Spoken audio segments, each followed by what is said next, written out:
Well, I just heard the chimes at Evelyn Chapel, so it must be noon. Hello, everyone, and welcome to the Illinois Wesleyan University Titan Talks webinar series. I'm Adrienne Powell, Director of Alumni Engagement, and I'm so pleased you all are joining us today for this episode of Titan Talks. We're excited to provide this platform as a lifelong learning and engagement opportunity for the Illinois Wesleyan community. I welcome everyone to participate in today's discussion through the chat function. You can enter your questions at any time. There will be a brief Q&A after the conversation. In case you have to leave early today, or if you would like to share this webinar, it will be recorded and posted for future viewing. A few weeks ago, we were pleased to introduce Dr. Franklin Loray, Director of the School of Music, in order that he could share his vision and new goals to involve alumni. We are fortunate today to welcome two new faculty members of the School of Music and how their work helps to implement that vision. Brad and Sey, we are thrilled to have you join the Titan family at Illinois Wesleyan. Welcome. I'd now like to turn it over to our moderator, Dr. Bill Hudson, Associate Professor of Music and Associate Director of the School of Music. Thanks so much for being an important part of this conversation, Dr. Hudson. Thank you. Leave it up to you. Thanks. Welcome, everyone. So I'm going to get started by introducing our esteemed guests, and then we're going to move into a few questions that we've come up with to start the conversation, and then I'll keep my eye out on the chat for anyone that adds some questions. So it's starting off, Dr. Sey Ahn is currently the director of the Symphony Orchestra and Wind Ensemble at Illinois Wesleyan University, a 2015 fellow of the American Academy of Conducting at the Aspen Music Festival. Dr. Ahn has served as the guest conductor in residence at Diamond Bar High School for over 10 years, whose symphony orchestra has won numerous national accolades. Dr. Ahn has also been the assistant conductor of music for All Honors Orchestra of America since 2012. She previously held the position of music director and professor of conducting at the University of California, Santa Barbara. Dr. Ahn has worked extensively with young musicians in many youth orchestras and as a guest conductor of all state festivals around the country. Dr. Ahn earned a Bachelor of Music degree in piano performance from Northwestern University and earned 2 Master of Music degrees, one in piano and one in orchestral conducting from the University of Southern California. She earned a doctorate in orchestral conducting at the University of Kentucky, where she served as assistant conductor of the University of Kentucky Symphony Orchestra and University of Kentucky Opera Theater. Dr. Bradley Regier is in his second year as Assistant Professor of Music Education at Illinois Wesleyan University. He teaches courses in music education, supervises student teachers, conducts the symphonic winds, and is head of the music education program. Previously, he taught instrumental and general music courses in Chase County, Kansas, and Cairo, Egypt, and continues to clinic bands and percussion ensembles throughout the Midwest. An active music education researcher, Dr. Regier's interests include music teacher self-efficacy, instrumental teaching strategies, and pre-service teacher preparation. He is published in many of the nation's leading music education journals. Beginning this fall, Dr. Regier will serve on the editorial board of Contributions of Music Education. He received his PhD in music education from the University of Missouri-Columbia, his Master's of Music Education from the University of Oklahoma, and his Bachelor of Music Education from Kansas State University. And of course, you can always go to the Illinois Wesleyan University website to see their full bios, their full and impressive bios. So thank you both for joining us today. And I'm going to start it off with a pretty just softball, easy question to each of you. What drew you to Illinois Wesleyan University? And Brad, we can start with you. Coming from the Midwest and having been around the area a bit with my PhD from Missouri, I'd kind of always heard about Illinois Wesleyan, actually. And when I got this job, everyone was really excited for me to get here and get to work. Everyone's like, "Oh, that's such a great school of music. You're going to have such a great time there. Everyone's wonderful." And it's been exactly that. When I met with the students here, they're super passionate about the School of Music and the music education program here. And that was the first thing that really jumped out at me when I came and visited. And as always, the people, of course, that you meet are really warm and inviting. And so the goals of the program and the School of Music met my own values and what I think education is about. And this university strives towards those goals every day. So that's what drew me to Illinois Wesleyan. Great. Say, what intrigued you about Illinois Wesleyan? Well, as you know, I haven't been here for very long, but what first drew me, I heard a lot from my colleagues about Illinois as a state and how, strong their youth orchestra programs were and the public schools. I heard from my colleagues who conducted Illinois All-State, and they were saying, wow, it's one of the best, in the country. I don't know if that's after Texas, but we'll see about that, So I felt like, wow, here's a place where, because I'm continuing my high school youth orchestra conducting career, I'm still kind of building on that and trying to, because it is a wonderful recruiting tool for, I thought, when I get a job at a university. And so I continue to expand on that. And I think maybe partly because of my personality, I feel like I connect with that age group very well. So I felt like, in Illinois, we could have, I could have a great career, great time with students of that age and bring them to Illinois Wesleyan. And I felt like it could be a great fertile ground for teaching. So that's one of the reasons why. And also, it's a smaller town. It's beautiful. It's the Midwest. I actually grew up in Korea at first, but I immigrated to the East Coast. I did my schooling in the West Coast where there's extreme traffic.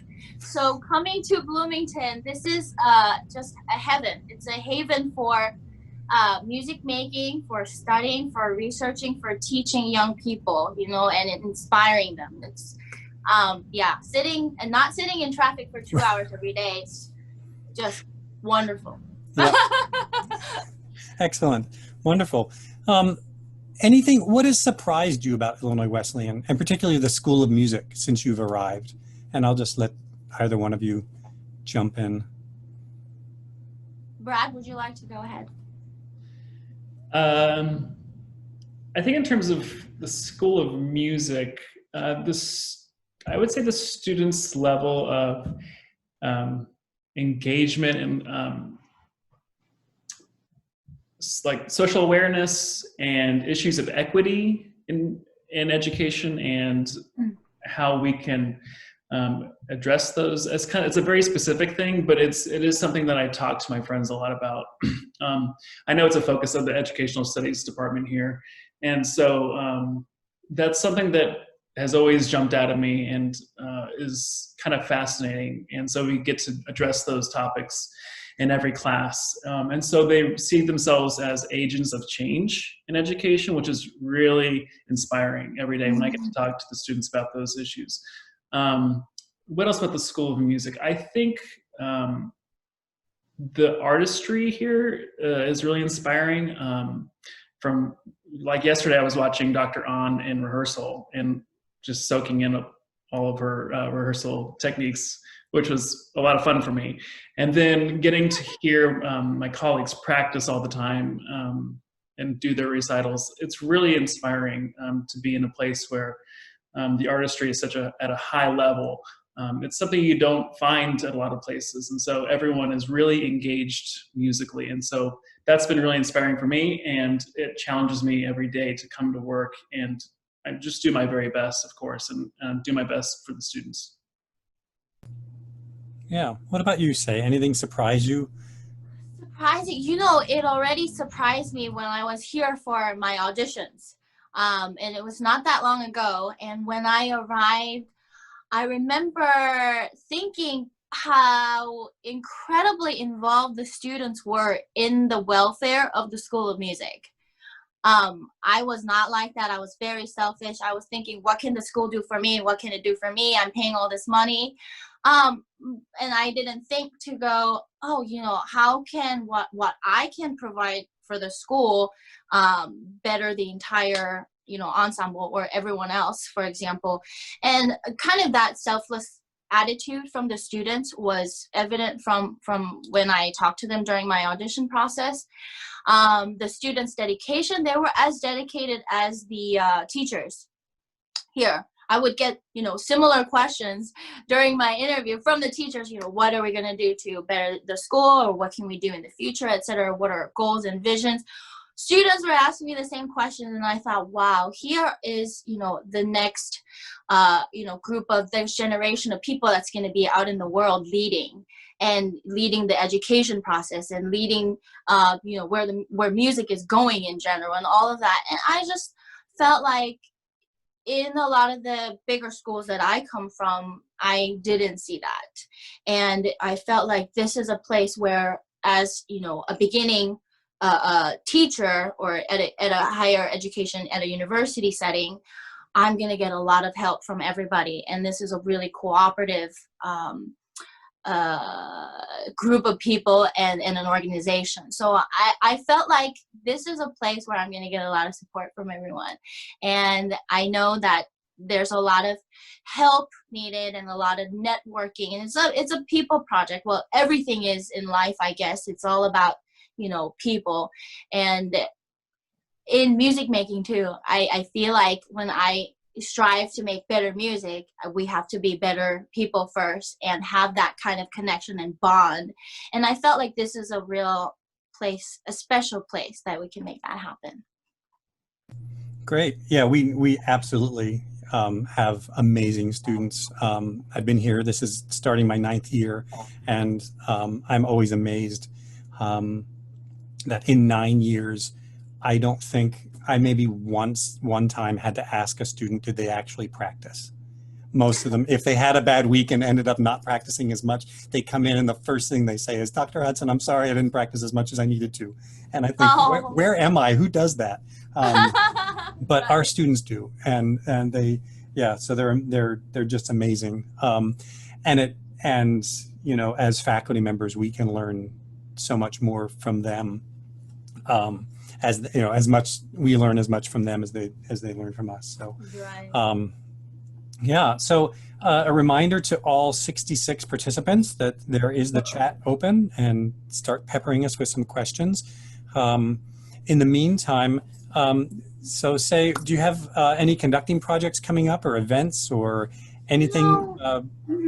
I mean, it's kind of a hard question since the entire world is shut down, but. Yes, actually, I'm getting phone calls from Missouri right now, because I'm supposed to conduct the Missouri All-State in January, and we haven't connected yet, but he's desperately calling me saying there are new details, so I'm a little bit worried. Currently, I have a project in Missouri, like I was saying, and Louisiana, and then he got just hit by the hurricane, so he's also calling me. So yeah, the pandemic and the natural disasters are a little bit in the way, but I do have a group that I'm working with that I was in my bio, Diamond Bar High School. We're working on Beethoven's 7th Symphony and La Gasolada Overture for the spring semester, for this semester, fall semester, and then they're working on Bartok Concerto for Orchestra next semester, and planning on a trip to New York to perform in the Lincoln Center. Crossing my fingers, everything will actually go according to plan. But yeah, they've gone and won many awards at the National Cup. It's a national high school level orchestra competition that's held in the Lincoln Center. So we're planning on doing that again. So right now, currently, I'm meeting them next week the first time, but we're doing all the rehearsals on Zoom. So, there's a possibility where maybe I could, showcase that on my social networking, or, send out an email with that. So maybe you guys can watch me work with that group of people, because I'd love to go out to, your schools and the areas that we have connection with our alumni of Illinois Wesleyan, to do clinics of that nature. And I'm very open to doing that. I love doing them. I love inspiring young musicians. And, as Dr. Regier saw me yesterday, telling our wind ensemble players to get our standard up higher, and I said we gotta be not practicing in rehearsal. You know, I was all giving them a little attitude. But yes, so you can see me work in that setting. And what else do I have? In March, I usually, this past March, it was canceled in the middle of it. But the Music for All Honor Orchestra Festival is in Indianapolis that I'm involved with. Also, you know, lots and lots of thousands and thousands, maybe 4,000 young musicians come with their bands and their orchestras, and they get clinics and such. So it's only a few hours away. So if you want to come by, we'd love to host you. Excellent. And so, Brad, do you have any research that you're currently working on, or? Always. I just had a new article published actually in the Journal of Research in Music Education, but it was on band director self-efficacy and making connections between their psychological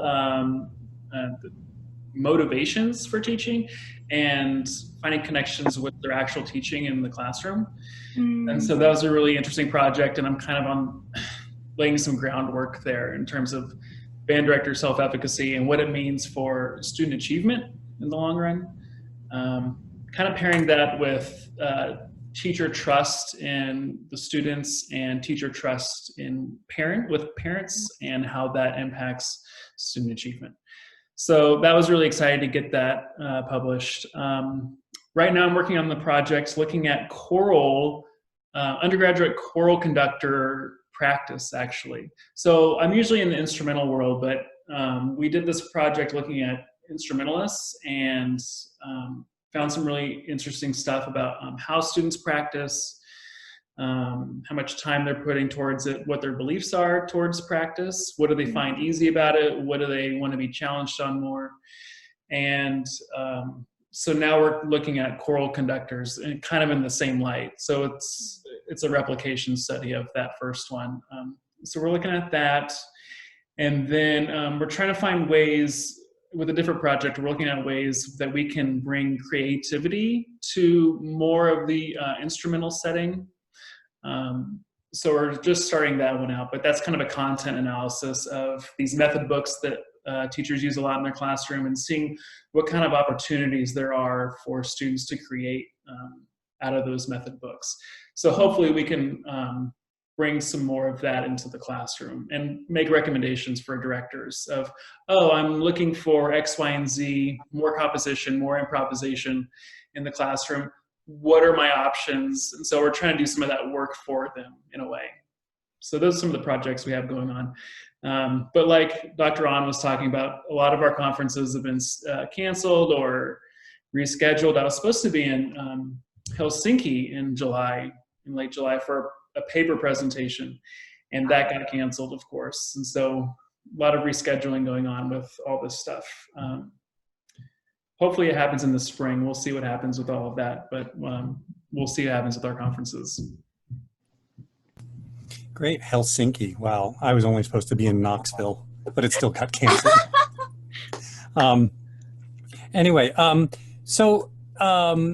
this is fantastic, and we're starting to get some questions in the chat, so I'll get to those in just a second.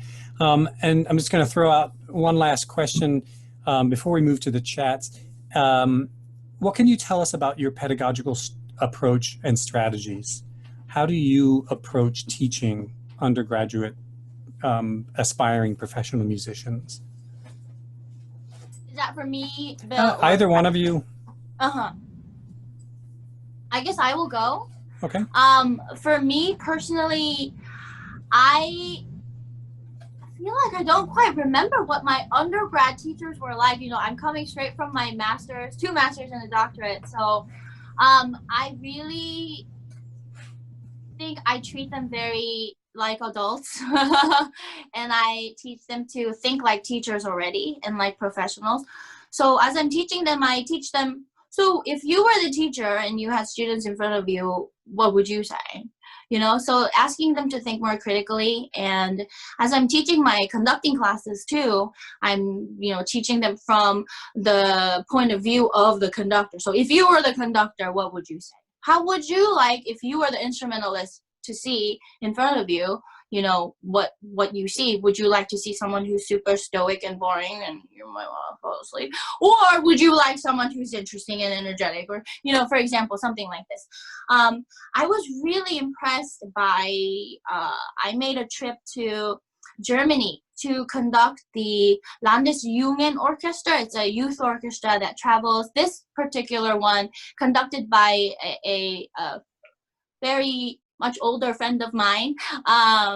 His name is Christoph Winneken, a really famous violinist. He's a wonderful teacher, pedagogue, and he invited me to assist him on a project that he was doing. And he was doing a Mahler Das Lied von der Erde with some singers, and he was traveling southern Bavaria. And I was so honored to be there and just to see the beautiful landscape and all the awesome halls that they play in. But what I was most impressed by was how the kids were in Germany. You know, I don't know if many of you know, but for me, I was amazed how mature they were at such a young age. And I felt like, you know, me coming from teaching our students in summer camps and summer orchestras, I know how they act. And they were so different when I went to Germany. Same age group. The attitude is so different. Oh, Maestro, of course, in German. What can we do with this section to make it more moving, more emotional? How can I make this phrasing a little more, have more direction? These are the questions that I'm getting. And, you know, what I got in my summer camps was, when is rehearsal over? You know, so I felt like giving the students more leadership and not treating them like they're young, but treating them like they're really professionals already. They act that way. If I think in a certain way, I don't know if Dr. Regier agrees with me. He's nodding, so that's a good sign. But I feel like a lot of times if I treat them like they're young, they act that way. But if I really treat them with a lot of respect and say, Ethan, for example, how would you handle this section? And can you please make sure so-and-so and so is ready for next rehearsal? They take that leadership and responsibility and they take it upon themselves and, ooh, I'm helping the teacher. And it really brings their independence and, you know, critical thinking and everything up the standard. So I feel like that's my personal approach, to not go top down, but, you know, lift them up. Great. Brad, you want to add? It's a very practical way of going about it too, because most of these students are music education majors, and so it's a very appropriate question. Like, what will you do when you face these challenges? And so it just makes a lot of sense to approach things that way. At the same time, asking them how to make it more musical and putting that responsibility on them from the very beginning. I approach things from a very practical, kind of going off what Dr. Ahn was talking about. It's just very practical in terms of what does the research say needs to happen, what's the best practice, and then how can we apply that in any music setting, whether that's teaching kindergartners, teaching 8th grade choir, teaching an orchestra at the high school level. What does research say about best practice, and then let's apply that. So they're getting a little bit, just enough of the theoretical so they know what that is, but the most important thing is applying it. And so, I mean, in a perfect world, we'd be out there right now applying this stuff in the classroom, but as you know, not always possible. But we can still do a lot of peer teaching, watching a lot of teachers in through Zoom meetings. That's always a fairly good practice. And then a lot of follow-up and a lot of discussion about that, a lot of support for students in how they approach pedagogy and how that might apply to different settings. I think another thing that students are starting to think about is their first job or their career job might entail multiple positions. You are the general music teacher, you are the choir instructor, right? And so how do these ideas apply how do they kind of cross-pollinate, right?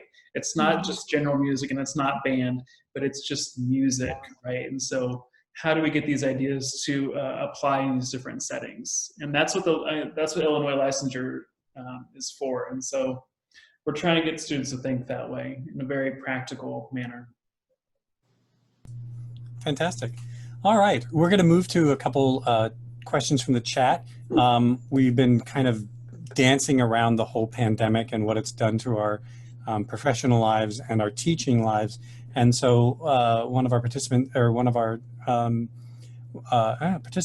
has asked, how are you rehearsing your wind players in an ensemble setting in this pandemic? So, and you both have wind groups, so. Dr. Regier, would you like to answer that question? Sure. As thoughtfully as we can. That's how we're rehearsing them. We have groups of 8 to 10 students meeting in large spaces right now for the students that chose to be live. And so we rehearse in these small sectionals. And we're trying to make the experience as meaningful as possible for everyone. So we have a couple large group pieces going right now. We have the whole first suite. We have the Tchaikovsky Last Movement number 4 and a Bach prelude, I think. Fantasia. Oh, Fantasia, yeah. Yeah. And so we're kind of doing some small sectional work with the kids. And then at the same time, we're Zooming these rehearsals and we're posting the rehearsals onto Moodle. And so those students that can't make the rehearsal because they have another class or they're choosing to join us virtually, they're able to watch these videos and essentially play along at home at their own pace. And so then we'll have to Frankenstein it all together and put the digital files together with all the recordings. So that's what we're working on right now. Did I leave anything off, Dr. Ahn? I think we can mention, you know, this semester, I'm sure everyone's aware, all the concerts are virtual. Yeah. So I felt like it would be, well, we both were thinking it'd be a great opportunity for us to experience and learn the entire recording process of musicians, which is such a giant headache and very stressful. So, you know, as they're going to be going out to make more, you know, recordings for themselves, for their applications or future, you know, summer camps or whatnot, or whatever projects they'll be working on, we can kind of do that, you know, one-on-one. So we would kind of supervise in individual sections or individual players or solos who will record them in a, you know, decent recording setting. So we will have a cut of everyone, and then we'll have that editing to do to put everything together to produce something. So for example, it's a wonderful opportunity for our lovely horn player. Her name is Claire Umeki, and she has the privilege of playing all the other horn parts that we're missing also, that we're, you know, short.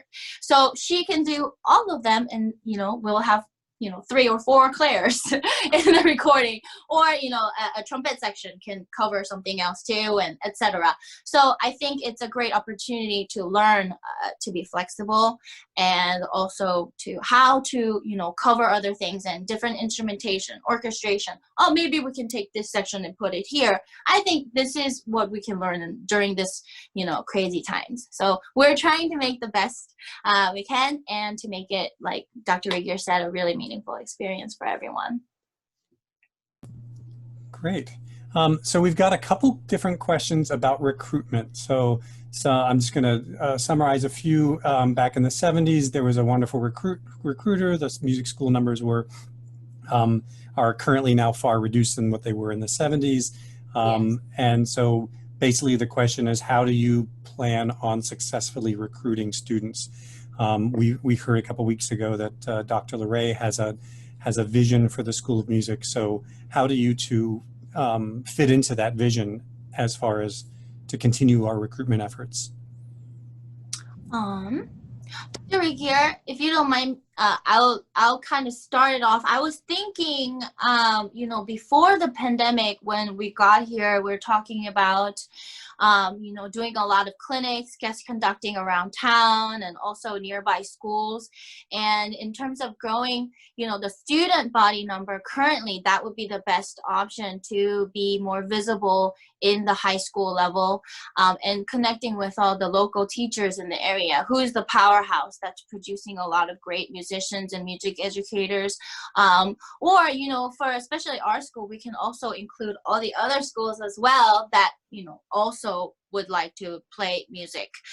So we're including all of those folks as well. So I guess just more visibility in general of the School of Music and our programs that are, you know, really great here.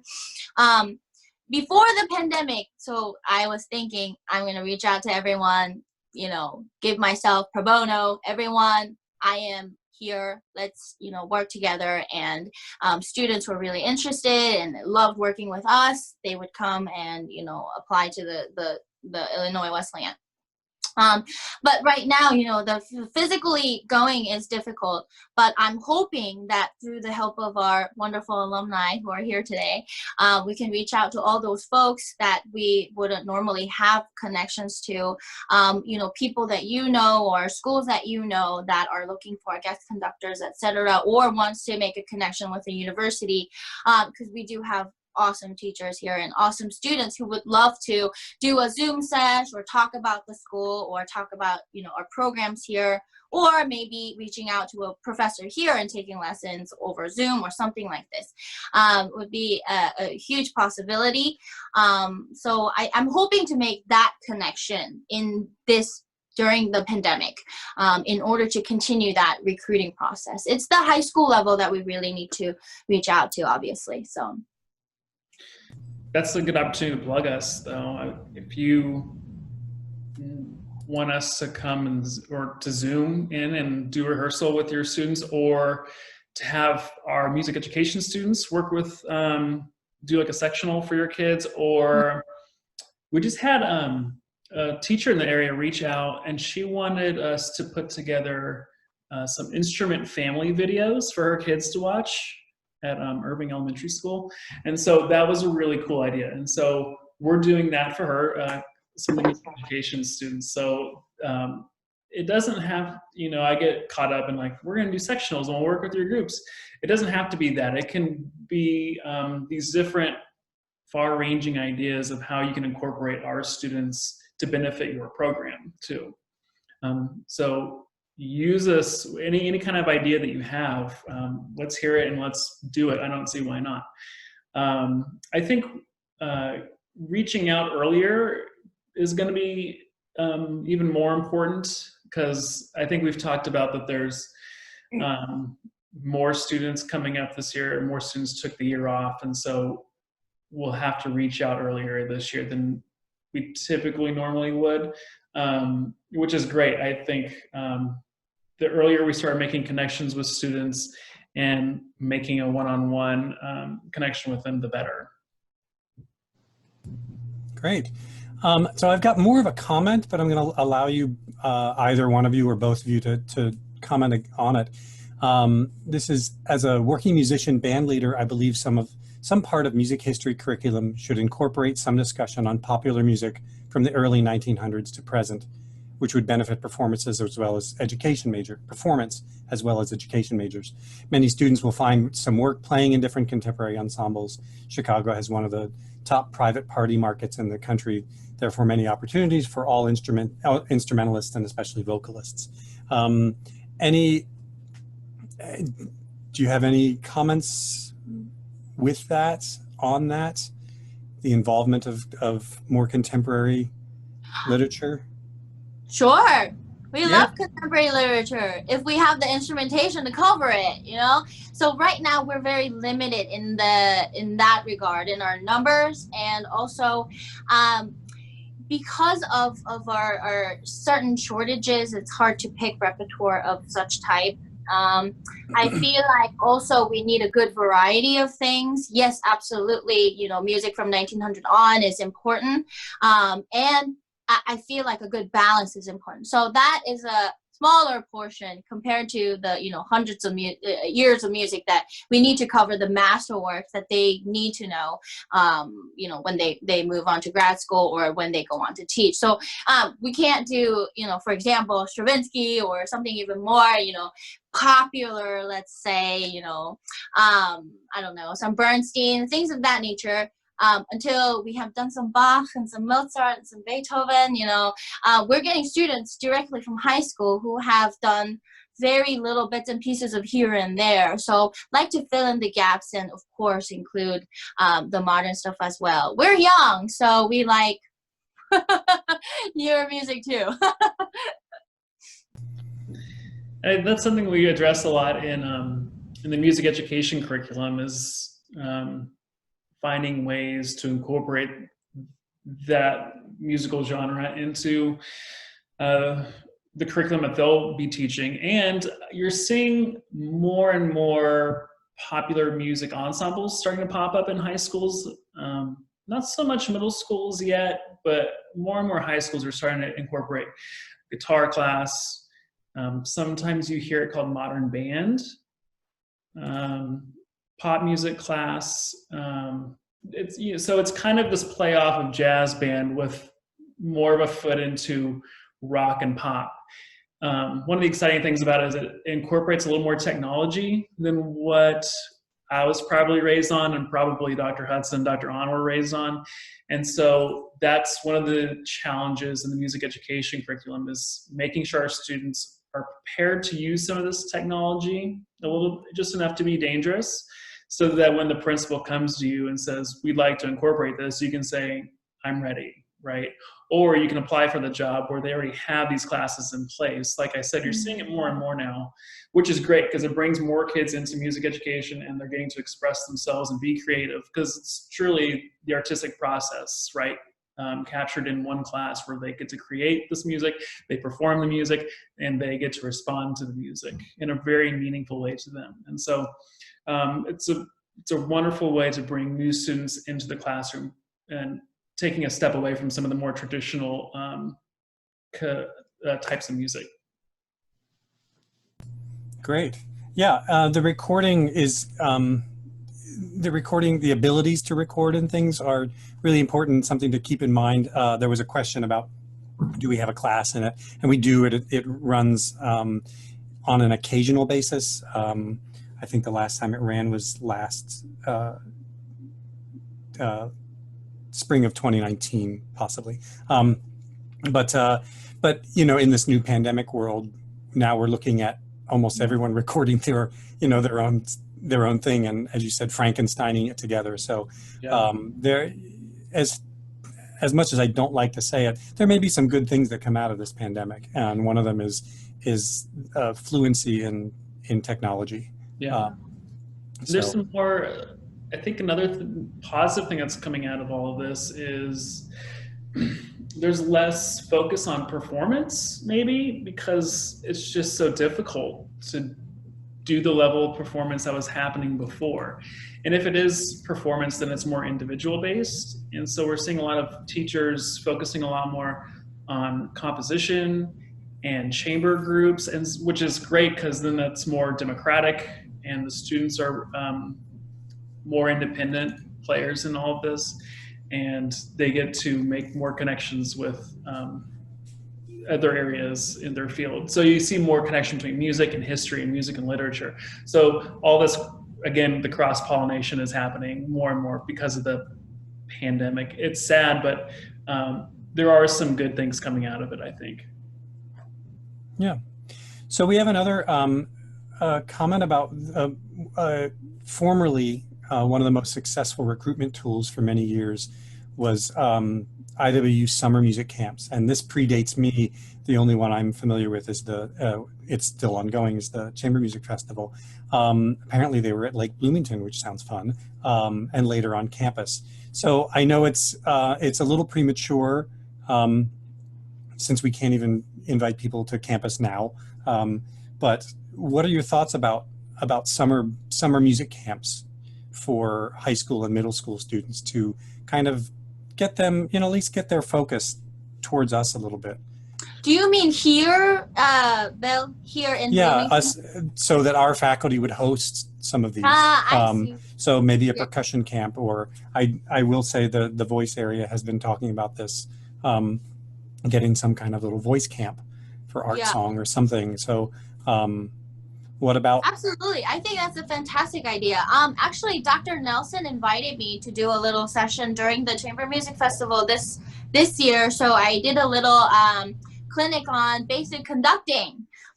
So it was fun. I personally, talked to our provost and Dr. Larray about having a conducting program, because that is a huge, in my opinion, hole in our system. There is no undergraduate level conducting degrees. I know that's a huge, logistical, another conversation, but I felt like if we did a conducting camp, we could bring in a lot of music educators or future music educators who could want to, possibly come study at Illinois Wesleyan to be more interested in it, because I say, we have a big focus on conducting. I have so many music director friends that direct high school, middle school music programs around the country.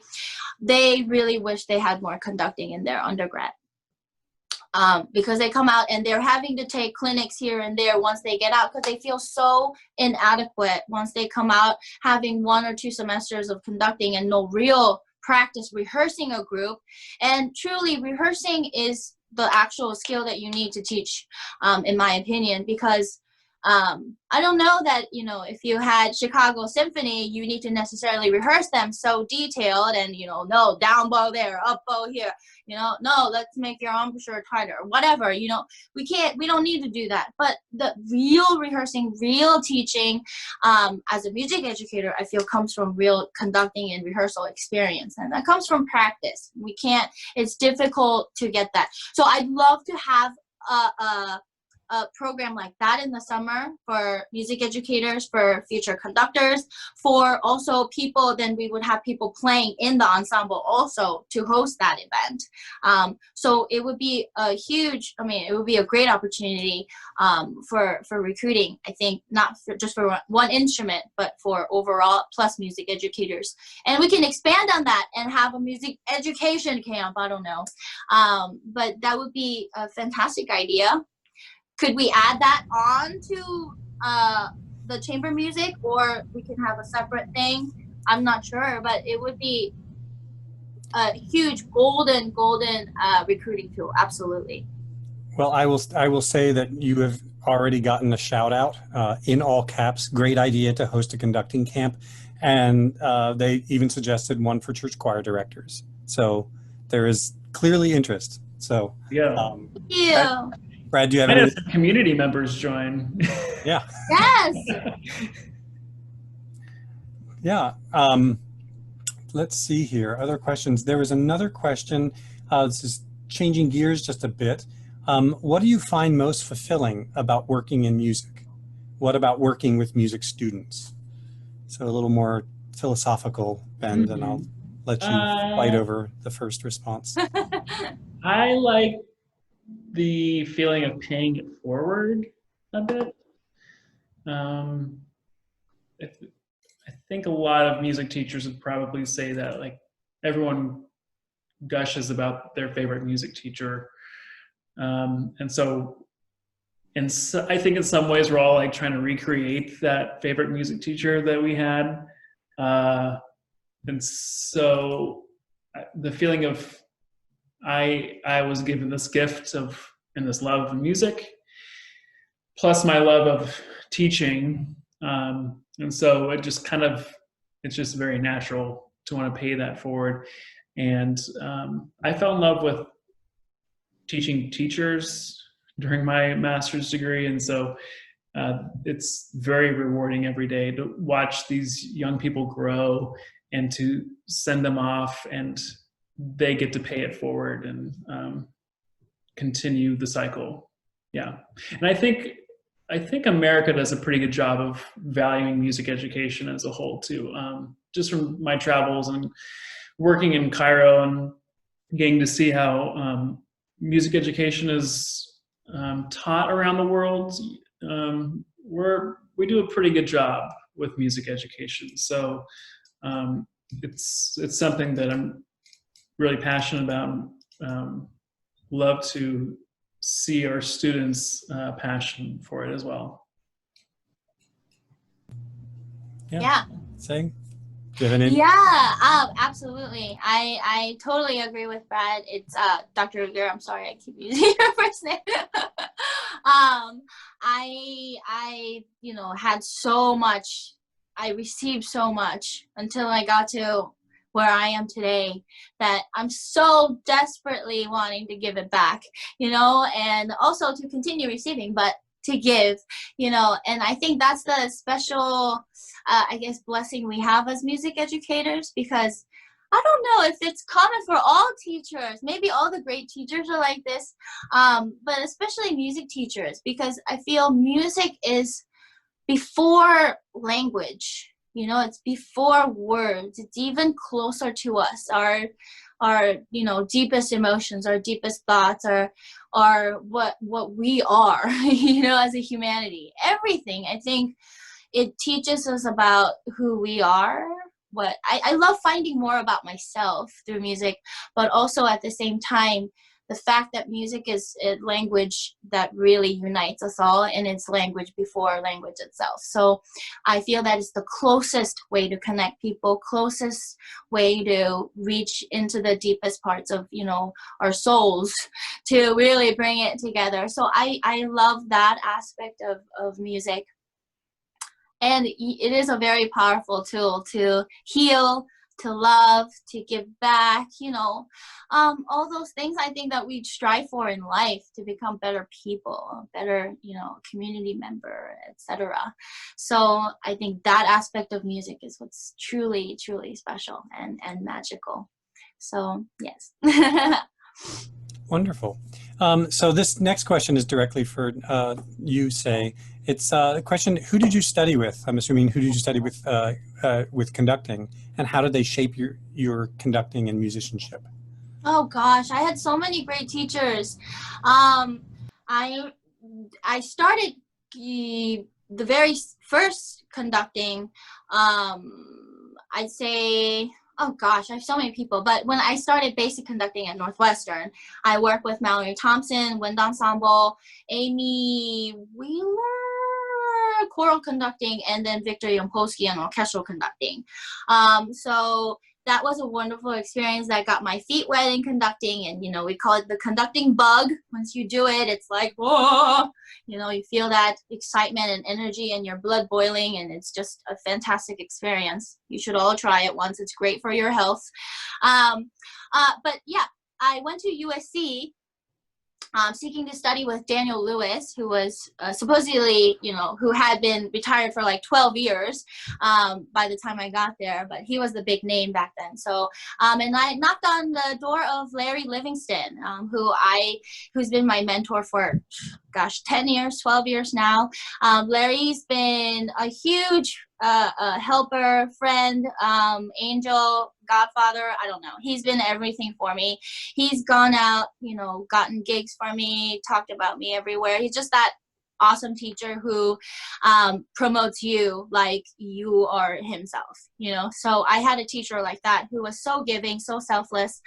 And so I worked mostly with him. And what Larry did for me was give me all the opportunities that he can possibly get for me to get in front of people and to get opportunities to conduct, because that's what you need to become a better conductor. So he's the one who made phone calls all the time for me to get to, Aspen, to here, and work with Spano. And I worked with so many famous conductors when I was at Aspen. Some of it was thrilling, some of it was disappointing because I expected more. But it was a great experience working with people who are in the thing right now and making lots of money out in the world, being top 10 or whatever, and seeing that, and also seeing that maybe that's not so much for me. Maybe I feel more fulfilled by working with young musicians who aren't quite jaded yet, and Beethoven 5 10,000 times already, ugh. So yeah, so and I kids, you know, Beethoven 5, oh my God, the kids, you know, you can see their eyes sparkle. So I want to do that. I think I totally got off topic. What was I talking about, Bill? Well, you did a very good job about who inspired you, who you worked Teachers. with, and Yes, teachers. yes. Yeah. I work with so many awesome people, learned so much from everyone. My opera conducting experience at UK was fantastic. But yeah, they've taught me to do music like it's life or death.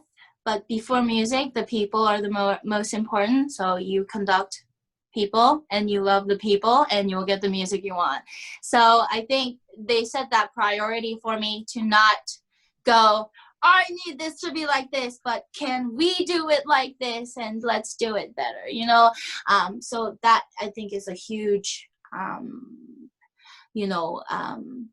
huge tool that I got from my teachers to I guess have meaning and to know the priority of what's important, that it's not really all about the music, although it is. You know what I mean? Yeah, and that leads really well into a question, a little more philosophical question, but a great music ed teacher once said, "You teach children music, not music to children." And the question is, do you agree? But more, what do you think about a statement like that?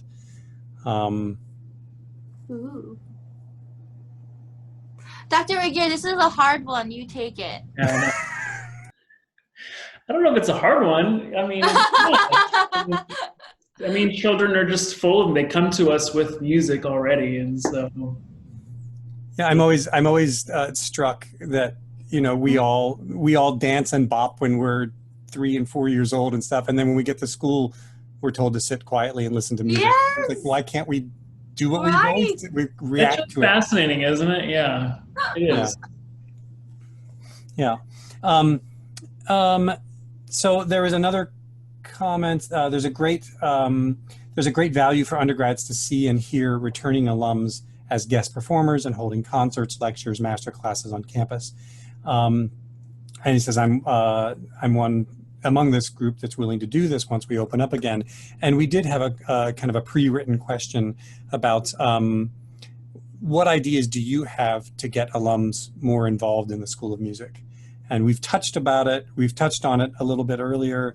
Dr. Leray has discussed it in the previous one, but any other further thoughts, expounding on an original thought, using alums? Don't all jump at once. No, I absolutely, yeah. I wait, Dr. Regier, I want you to go first. Our NAF, I have to put a plug in here for our NAFME kids. They do a really great job of bringing alums back to campus and doing these little talks with the current students about a whole host of issues. So the point now is what are alums doing right now with this new virtual world, and what are the challenges, and sharing those pedagogical ideas with our students. So our NAFME chapters is doing a really great job of keeping especially the recent alums engaged, because those are the connections that they have. But deepening those connections would go a long way. We have alums that have done really great things, and I've only met a few of you last year at IMEA. So deepening those ties, I think, would be really neat for the kids, and really beneficial for them to see how far you can take a degree from Illinois Wesleyan, and not just in education, because that's what I do, but these broad things that you can do with music out there. I think one of the great things about the ensembles is that we have students from all walks of life here. I know we want to do a better job of recruiting all those different majors, but they still get to interact with those different majors around campus. And so they get to know those students, and understand how music is really impacting their lives. Because, you know, if you're an impressor, you're around it all the time, you see the same people all the time, but then you get to such a math major or a nursing major, and you get to see the value that music has in their life. And so seeing where that takes someone like that, they maybe graduated in 74, right? Like what happened with that music degree would be really beneficial for our music students. Definitely. Yeah. For me personally, I would love to have some alumni concerts. If we can have alumni, maybe a list of, I thought this would be a session where I could actually see all of your faces and talk to you, but I guess I don't have enough screen space. But yeah, definitely I want to reach out. I would love for you to, is there a way for me to send out my contact information? My email is saw@iwu.edu. Please contact me. I'd love to meet all of you. And yes, we would love to host an alumni event where you all could gather with us, hopefully after all this craziness, to meet and to network and to chat about, you know, what we need help with and what we could also give to you. So I would love for that to happen. An alumni meeting, alumni reunion concert with us would be a fantastic idea. Right now in our orchestra, I've had a couple reach out to me to join the orchestra. So right now I have Barb that's playing with us since this Tuesday, and she graduated in the 70s. Not a music major, but she's in her first violin section currently and helping us out greatly because her concertmaster is sick.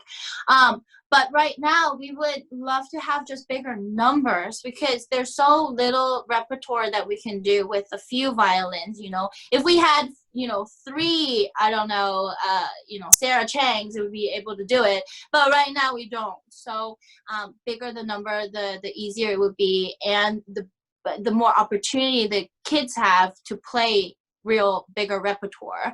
So I would love to give that to our students, opportunity to play you know, a Beethoven symphony or something with a bigger string section. So please yeah, contact me. I'd love to have you. We might have to audition, but we'll see. Well, I'll remind everybody from the chat we had with Dr. Leray is it was an the unfortunate stuff that was going on with the School of Music and the threats. A good thing that came out of a really bad situation was we got contacted by a lot of alums that we had lost contact with. And so if you're listening to us now, there will be a newsletter coming out. Dr. Leray has started a more or less regular newsletter to let you know what's happening at Illinois Wesleyan in the School of Music. I think the next one will probably go out in October. But definitely reach out, go to the website and reach out. All of our contact information, particularly Dr. Leray, he's the one that's spearheading and organizing it. And hopefully, you know, we can go on that flood of support that that our alums showed to us just a month ago, and continue to, that we can grab onto that and continue and be in touch. There's another more or less suggestion, but it's community. It says, how about an adult band camp? There are a couple of us around the country, but it might be fun to have one at IWU. A good opportunity to meet current staff and network. So just more community opportunities for our institution, for our alums, and for the community at large. We're starting to run out of time. There was a question about the newsletter. I don't know the details. I'm on sabbatical, so I'm trying to keep my head out of the weeds as far as what's actually You're on sabbatical, but you're here. I am, and happily here. But right, you're helping us. Yes, but I think I ran through the questions on the chat. So is there anything else that the two of you, either of you, would like to add? Um, Don't about- hesitate to reach out, especially in ways and ideas for our students to serve you. Don't hesitate to reach out. Love to help you or meet you. Great. Yeah, likewise. Same with me. My email should be there somewhere. Yeah. Please. I am really, really excited to meet you. Thank you. Thank you for joining us, and thank you for having us. Truly, it's been very exciting. Yeah, thanks to everybody. Thanks for letting me be part of this. It was really fun. Yeah, thanks everybody. And Dr. Ahn, I'm glad that you mentioned Alumni Concerts. Many of our alumni will remember in 2014 when we celebrated 150 years of the School of Music. Right. And at homecoming, we had just a wonderful celebration with lots of concerts with students and alumni. It was outstanding, and our alumni just had a wonderful time coming back and rehearsing with students. It was a Right, great collaboration. because it's also an opportunity for them to gather and for them to meet each other and to see their faces. And I think it would be great. It would be a wonderful opportunity. Yeah, definitely. Absolutely. Yeah, wonderful. Well, thank you, Dr. Hudson, for taking time out of your sabbatical to moderate today. Happy to do it. And to Dr. Regier and Dr. Ahn, I appreciate you taking this opportunity for the Titan community to get to know you better. I look forward to seeing you around campus and hearing your work. Thanks also to those of you who joined us for this episode of the Titan Talk webinar series. Be sure to look for information coming soon with the virtual homecoming schedule. We wish you could all come back, but of course we need to be safe right now. We do have some very fun and exciting surprises in store for you that week of October 5th through 11th. So stay tuned, watch your email, and we're really excited about what we're able to provide for you. It won't be the same as being together, but it's going to be fun nonetheless. Everyone stay safe, stay healthy, stay vigilant. Thanks for joining us. Thanks. Thank you.